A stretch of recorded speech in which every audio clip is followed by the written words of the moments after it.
All right, everyone, welcome back into another props video. Going to be touching on the top props for the Sunday Night Football game between the Buffalo Bills and the New York Giants. Now, I just put this out on my Twitter. I typically don't get a chance to recap the previous slate's prop bets because I'm always, putting out more content. I'm filming this right after the Vikings game finished. And this is an all-time bad beat. This is a tweet I put out there. Probably lost out on like winning 30 units, literally, on him not getting. He got one target in the second from when he got to 8.5 or 8.8 points. That one hurts the soul a little bit, but still overall 4 for 5 from the morning's bets that I put out there. And the other one that I put out for Sunday is going to be Mike Gesicki for over 17.5 receiving yards. And that was one that had been bumped to 22.5 there on PrizePicks. So we already had an edge there. That was looking like a very awesome day ahead. Still not bad. I mean, still solid, but so many bad beats lately. And that's not to mention from Thursday Night Football, Justin Watson drops a pass that would have got his over receiving yards, and he got injured on that play. It's just like, oh my goodness. It sucks basically being on the correct process and everything and just missing out. I mean, that's prop betting, right?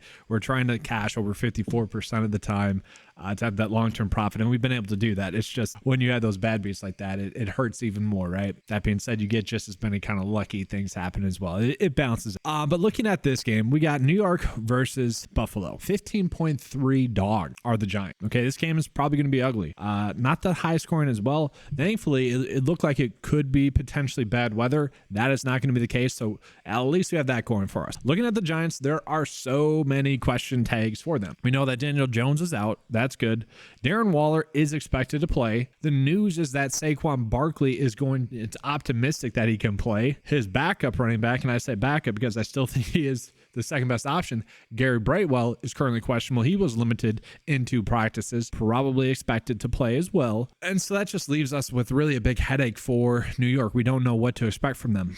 For the Bills, it's not popping up right now. Oh, yeah, it is. Dalton Kincaid, most likely out with a concussion. I think we can expect that. So Dawson Knox is probably just someone that we're going to be looking at. He is questionable with wrist injury. He is expected to play with Kincaid most likely out. We're probably looking at Quinton Morris to get a little bit of work. That's not going to matter for props. So we're going to start out with the Buffalo Bills here for the best props that we're getting. And we're going to see the best one that we are currently seeing is actually going to be Diggs for over 17.5 fantasy points. And we can see the reason why is because they are the lowest amongst everyone else in the industry. The underdog line would be set at 20.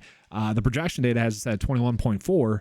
And the average sportsbook line has it set at 18.7. You guys just saw the success that we had in the morning by chasing similar props like this, 4 for 5. This is another one that I think is going to be a pretty good one. And as I pull this up here on the PrizePicks board here, shout out to the people in the comment section that mentioned that it wasn't just me who's having the issues with the screen bouncing to other props where the screen just like PrizePicks data randomly refreshes and the player prop that I pulled up just randomly disappears. Thank you guys in the comments. That's good to know that wasn't just me, but we can see Diggs has been someone that has been extremely consistent. The only worry that I have is that there it goes. The only worry that I have is that with Diggs, it could be a game in which the game gets out of hand fast and they just don't need him to score that many points. Now, will he be the most likely of the players to be the reason as to why it gets out of hand? Yes. Could you just do like this instead? You could as well. I wish we were getting like a combo touchdown prop for him. That to me would be the best approach. But all in all, if this game is going to be a blowout, kind of like we think it is, Diggs is most likely going to be part of the reason as to why. Then we look at the rest of the props that we are getting. We're not really getting that many good ones. We do see James Cook is actually his under 13.5 rushing attempts is a pretty solid one. And I bring that up because, well, once again, we kind of look at this game flow. We're going to see that this Las Vegas Raiders game, blowout 17 carries. We're going to see this game against Washington, blowout 15 carries. And so I do believe that, yeah, if it's probably going to be a blowout, I do think he has a good chance to get the over rushing attempts. Against Miami, only 12. The worry that I have is that we have seen Murray and Damian Harris also look pretty good as well. Last week against Jacksonville, James Cook, got it done in the passing game. He's had a little bit of fluky production in the passing game where it's like Josh Allen extending plays and finding James Cook there. But all in all, that doesn't really feel like a prop that I want to make because it kind of feels like I'd be forcing it. If you guys want to bet either, that's up to you. I think actually the better bet would be betting the over on one of the sportsbook just because we are getting a better bet there, numbers wise and everything. Part of the reason as to why Diggs is a decent over bet is because we're going to see the receptions at 6.5. He's projected to get over there. Highly likely to get a touchdown as well compared to the norm. Slight edge here for James Cook for over rush yards. Nothing too much there. We could easily do Josh Allen fantasy score 21.5. My biggest issue here, guys, is that one, we're not getting any like secondary props that I'd potentially want to be on. And let's just talk about like what those could be. So for the Bills, like this game might be a blowout. We might get like a Latavius Murray prop as well.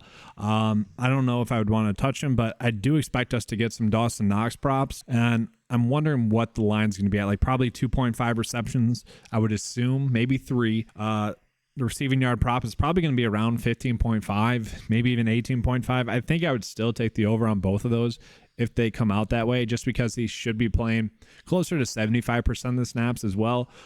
We have seen Dawson Knox and Dalton Kincaid on the field at the same time, and maybe they just actually resort to maybe like Khalil Shakur or Deontay Hardy, maybe getting a little bit more work.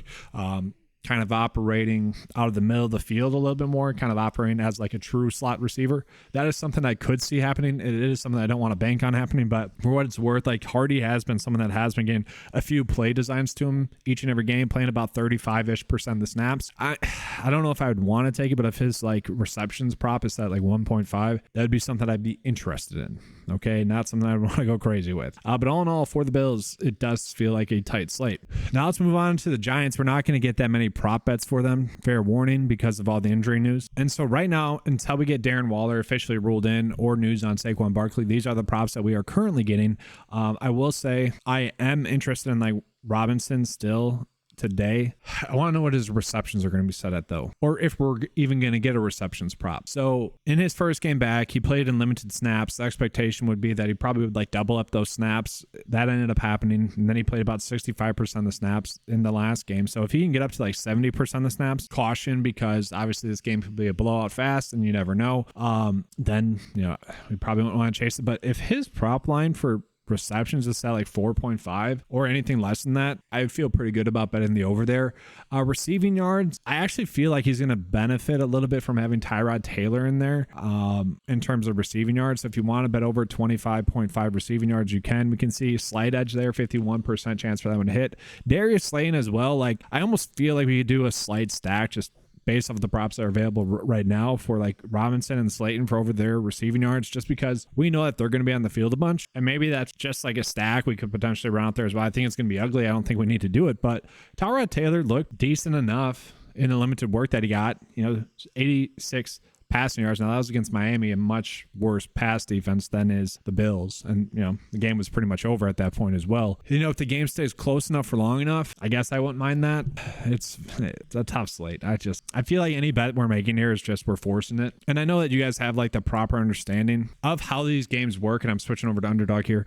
For these, one-off games, these one single games that we have, a lot of the times we're just playing to have fun on a primetime game. Everyone's watching and we want to have fun and enjoy it. But I don't know, it almost feels like every prop bet we'd be making in this game kind of feels like we're forcing it. So for the bet of the day, I might actually look elsewhere. Let's see some other props that we have out there in other sports. And so a couple of prop bets here right now. We can see Jake Ferguson for over 3.5 receptions, not a terrible one. We got a hockey prop for over 1.5 for shots on goal. That one is seemingly going to be a good one there as well. Let's actually just go to the hockey tab and see if we're getting any better ones there. Go to PrizePicks. And guys, for the most part, where we're getting these big discrepancies like that, where an over or under is being heavily favorited like this, and PrizePicks has already bumped it, I don't really like touching those just because it's already being valued as a push. That's essentially what that's telling us. But for someone like this, where we already saw the projection data really likes it for 2, almost 2.5, I'm pretty good with this one. So I'd be fine using this one with the dig prop. And that really seems to be kind of it there.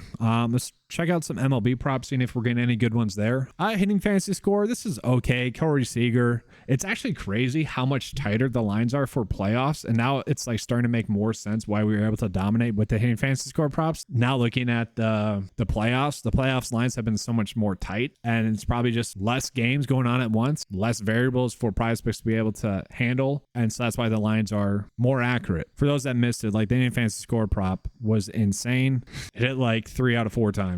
So we do have one good pitching fantasy score prop, Jordan Montgomery for over 20.5 for his pitching fantasy score. Now, we haven't gotten many of these situations just yet. In the playoffs, it's like 3 times now. This is going to be the 4th time. 2 out of the 3 times the over pitching fantasy score has hit in this situation where both the projection data and the Vegas line says to bet the over compared to the PrizePicks line where it's lower. So we do have another good one. He had a rough outing his last time out. Other than that, though, has been pretty successful. Going against Houston, you don't really like that. There's an easy way where you could just stack it the other way, where you're just saying, I think Houston's going to have a good hitting day. And you could just do like all the Houston players for over the hitting fantasy score. Like, I don't hate that. It's a little way to head. And then lastly, we'll just take a peek here at the discrepancies tab. Really, the only one would be Aaron Donald for over sacks. Yeah. Okay. So let's go ahead and get into the bet of the day. And so here's going to be the bet of the day. Now, I do want to warn you guys against this League of Legends one, just because it takes place on the 19th. That's 4 days. A lot of people don't like to wait that long. So if you guys don't want to use that, by all means, that's up to you. The best prop bet that I see in this game is going to be Diggs there. It's really all that we got. I gave you guys enough information for once we do get more props to be able to go in and use those. It just got too late in the day. I need to get out the content. It's literally like 3.5 hours until lineup lock. So this video personally is going to do well for me. I already know that for the channel. Just kind of trying to get out to you guys to give you guys the best foot forward you can possible for the Sunday night game. We're doing the hockey prop. That's one of the best EV bets that we have. And then really probably the best bet that we have on the board is going to be Jordan Montgomery for over fantasy score. Don't love this. I'm not going to be attacking it too much. Like, this is probably going to be one of the few bets that I put out there for the evening games that we have. And guys, that's just part of bankroll management, knowing when or when not to attack a slate. That's going to be all for this video. If you guys want access to my cheat sheet, it is available on 9to5sports.com for just $10 a month. If you guys want access to the ODDSJAM tools that I showed you guys in this video as well, link in the description below for that. Use the promo code 9to5 to get 25% off. That's going to be all for today's video. Hopefully you guys enjoyed. And as always, let's keep cashing.